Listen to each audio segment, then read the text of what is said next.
ஒரு சிறிய கிராமத்தில் பால் வியாபாரியின் குடும்பம் வாழ்ந்து வந்தனர். தினமும் பால் கறந்து வீடு வீடாக பால் விற்று வருமானம் ஈட்டி வந்தார். ஒரு நாள் உடல்நலக் குறைவால் வேலு இறந்து விட்டார். அவருடைய குடும்பம் வறுமையில் தள்ளப்பட்டது. அவருடைய மனைவி மற்றும் பிள்ளை வறுமையில் வாடினர்.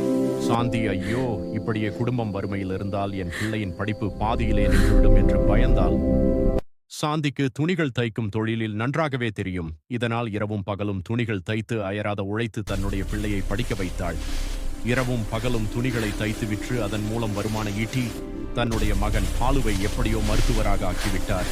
ஒரு ஏழை தாயின் அயராத உழைப்பும் பாலுவின் கடின முயற்சியும் வாழ்க்கையில் வெற்றியை தந்தது. இதன் மூலம் அயராத உழைப்பும் கடின முயற்சியும் வாழ்க்கையில் நிச்சயம் வெற்றியை தரும். இதுபோல் வாழ்க்கையில் மனம் தளராமல் ஒவ்வொருவரும் அயராது உழைத்தால் தன்னுடைய லட்சியத்தை அடையலாம். நன்றி. உங்களுக்கு இந்த கதை பிடித்திருந்தால் லைக் மற்றும் சப்ஸ்கிரைப் செய்யுங்கள்.